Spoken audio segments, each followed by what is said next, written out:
अपने पसंदीदा शो के फुल एपिसोड देखने के लिए अभी डाउनलोड करें दंगल प्ले ऐप।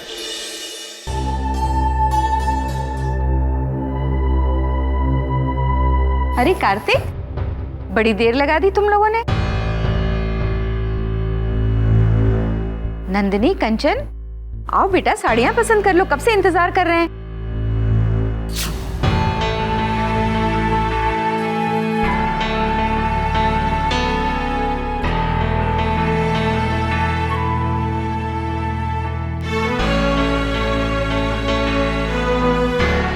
कार्तिक, कल से मैं देख रही हूँ तुम्हारे चेहरे पर शादी की खुशी के बजाय कोई तनाव सा है। ऐसा लग रहा है जैसे तुम किसी बात से दुखी या परेशान हो। ऐसी कोई बात नहीं।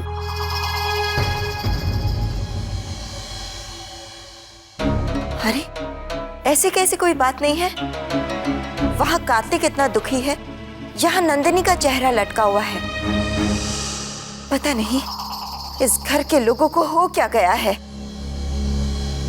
ये आप क्या कह रही हैं बुआ जी? याद दिला रही हूँ। याद करो, जब करण और सुमन की शादी हो रही थी तो इस घर में सारे लोग खुशी से नाच रहे थे। और अब जब कार्तिक और नंदिनी की शादी हो रही है तो कहाँ गई वो खुशी? हाँ, मैं तो भूल ही गई। खुशी होगी भी कैसे? सारे लोगों को शादी की थोड़ी ना परवाह है। परवाह है तो बस उस सुमन की। अरे, सुमन की वजह से नंदिनी की खुशियों का गला क्यों घोट रहे हैं आप सब? बुआ जी, नंदिनी के मन में जहर घोलने की कोशिश मत कीजिए। इस शादी से हम सब खुश हैं। हाँ, करण की शादी में जो धूमधाम थी वो नहीं है कार्तिक की शादी में, क्योंकि तब के और अब के माहौल में बहुत फर्क है। तब हमारे घर में एक सदस्य और हुआ करता था जो अब इस दुनिया में नहीं है। समझ गई आप? ठाकुर साहब,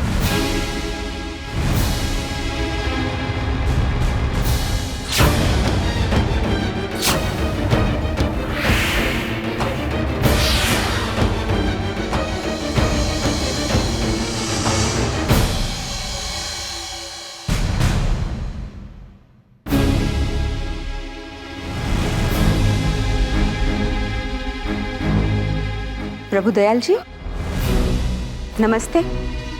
नमस्ते ठाकुराइन जी, बैठिए। नहीं, हम यही ठीक है। आप ठाकुर साहब को बुलवा दीजिए, हमें उन्हीं से बात करनी है।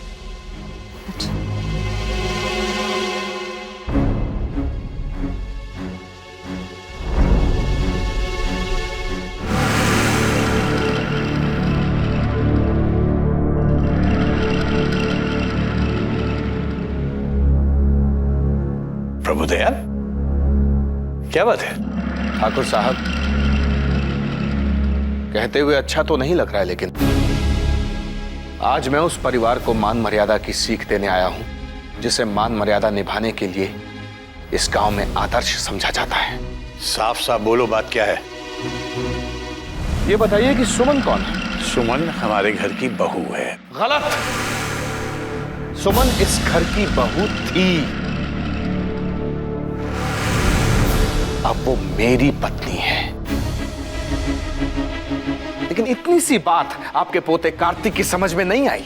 ठाकुर साहब, आप उसे समझा दीजिए कि वो मेरी पत्नी का पीछा करना बंद कर दे। प्रभुदयाल, ये मत भूलो कि तुम मेरे पोते के चरित्र पर उंगली उठा रहे हो। आपके पोते ने जो हरकत की है उसे कोई भी गैरतमंद पति बर्दाश्त नहीं कर सकता। उसने जो कुछ भी किया होगा बड़े साफ मन से किया होगा। ठाकुर साहब, मन साफ है या मैला ये कौन देखने जाता है? देखिए, मैं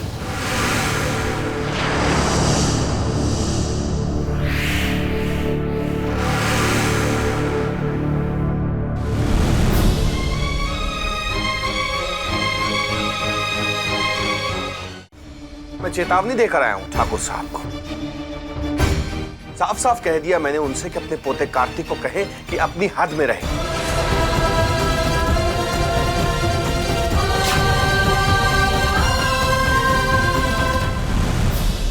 प्रभु,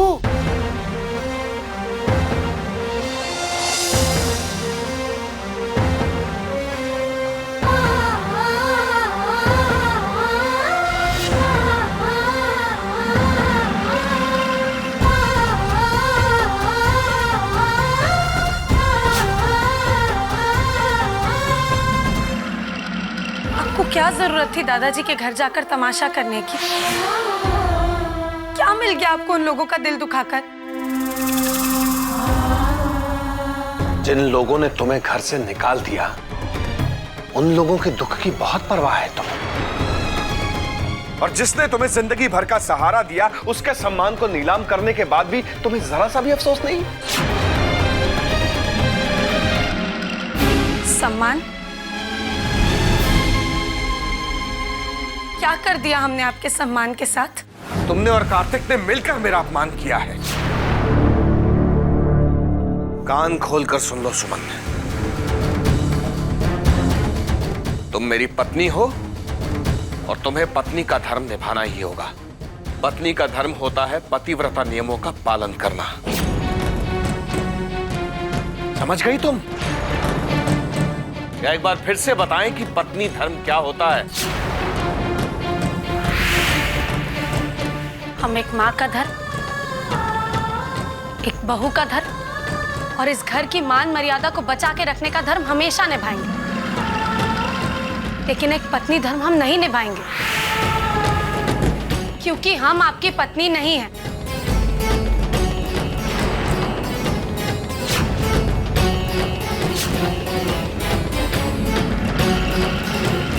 भूलिए मत, हम सिर्फ दुनिया को दिखाने के लिए आपकी पत्नी बने। ये सिंदूर अपनी मांग में हमने खुद अपने हाथों से भरा है। ये आपके नाम का सिंदूर नहीं है। ये शादी का झूठा नाटक हमने सिर्फ अपने घर वालों को खुश रखने के लिए किया, ताकि उनका ध्यान हम पर से हटकर नंदिनी जी पर रहे। जिस तरह हम अपना वादा निभा रहे हैं, आपको भी अपना वचन निभाना होगा। आप कभी भी हम पर हक जताने की कोशिश नहीं करेंगे। यही शर्त तय हुई थी ना हम दोनों के बीच? कौन सी शर्त? कैसी शर्त? नहीं मानता मैं किसी भी शर्त को। पूरी दुनिया जानती है कि तुम मेरी पत्नी हो। अगर मैं तुमसे पत्नी धर्म निभाने को कहूंगा तो ये दुनिया मेरा ही साथ देगी। तुम्हारे लाख चीख चीख के कहने पर भी कोई ये बात नहीं मानेगा कि हमारी शादी नकली थी। इस समाज ने हमारी शादी को अपनी आंखों से देखा है।